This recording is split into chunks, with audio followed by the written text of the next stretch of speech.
Ada hal yang menjadi kebiasaan kaum analis shadow. Kalau melihat sebuah fenomena itu, langsung mengurut ke depan dan ke belakang. Misalnya, pengukuhan Ibu Megawati sebagai profesor kehormatan, guru besar tidak tetap dari Unhan, Universitas Pertahanan, yang disertasinya adalah perjalanan dirinya mengelola negara sebagai Presiden Indonesia yang kelima. Ternyata Pak Jokowi ke Jawa Tengah, ke Semarang. Apa memang tidak diundang atau memang sudah ada jadwal yang padat? Namun, kalau Bosman nih, misalnya, salah satu pejuangnya yang menjadikan dirinya Presiden Republik Sontoloyo, misalnya adalah Deddy Corbuzier, di mana misalnya Deddy akan mendapatkan gelar profesor untuk 1000 podcast YouTube-nya yang selalu di atas 2 juta viewer per video YouTube tersebut dari Universitas Harvard. Saya pasti datanglah pada wisudanya. Apalagi dia Menteri Pemuda dan Olahraga Kabinet Sontoloyo. Juga Cak Lontong, Menteri Urusan Kebahagiaan. Kalau dapat gelar profesor ketawa mikir dari Universitas Indonesia misalnya, saya pasti hadir karena Cak Lontong misalnya sering ngeledekin Sontoloyo yang membuat rating Sontoloyo naik. Yang pasti masyarakat bahagia jadinya. Ya pasti akan hadirlah si Bosman ini. Rocky Gerung misalnya dapat gelar profesor akal sehat, juga Menteri Pendidikan dan Budaya akal sehat, pasti Bosman hadir. Namun di acara Ibu Megawati dikukuhkan sebagai profesor, mudah-mudahan memang Pak Jokowi tidak diundang seperti Pak Ganjar gak diundang di acara PDIP Semarang gitu ya. Tapi sekali lagi, kok Pak Jokowi ke Semarang ya, ke Ganjar ya? Kenapa ya? Gak ke Saudi sekalian urusin supaya Indonesia bisa berhaji misalnya?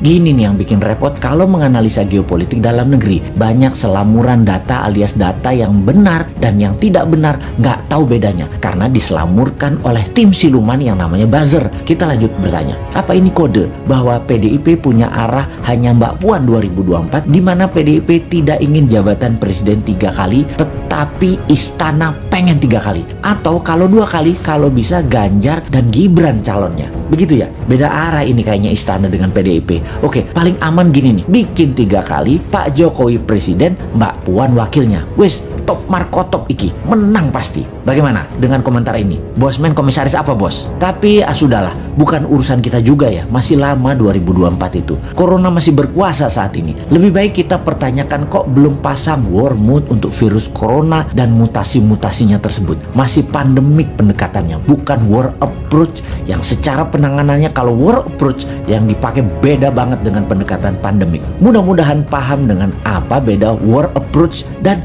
pandemic approach. Jangan sampai nggak paham pejabatnya, karena memang bahaya mengangkat pejabat yang nggak ngerti bernegara. Ngertinya ngumpulin massa untuk mempopulerkan seorang tokoh, lalu dapat gaji bulanan sebagai pejabat publik. Kaum New Mind banyak mengingatkan bahwa coronavirus bukan nature made disaster atau bencana alam, tetapi man made disaster, sebuah petaka ciptaan manusia. Berapa kali kita jelaskan bahwa virus ini diperkaya di laboratorium biologi. Berapa kali kita informasikan bahwa di tahun 2017, 2018 tes tool COVID-19 sudah terjual habis bahkan sebelum virus disebarkan. Sudah lebih dari 6 kali video dan tulisan Bosman di berbagai sosial media di take down begitu menggunakan istilah nama strategi untuk menyelesaikan COVID. Mungkin video ini pun akan terkenal lagi di take down karena akan membuka rahasia dengan code name White Dragon dan Black Dragon. Begini sahabat, apa itu White Dragon dan Black Dragon? Sebentar, gue celingukan lihat kiri kanan ngecek ada shadownya globalis sama shadownya Black Dragon nggak nih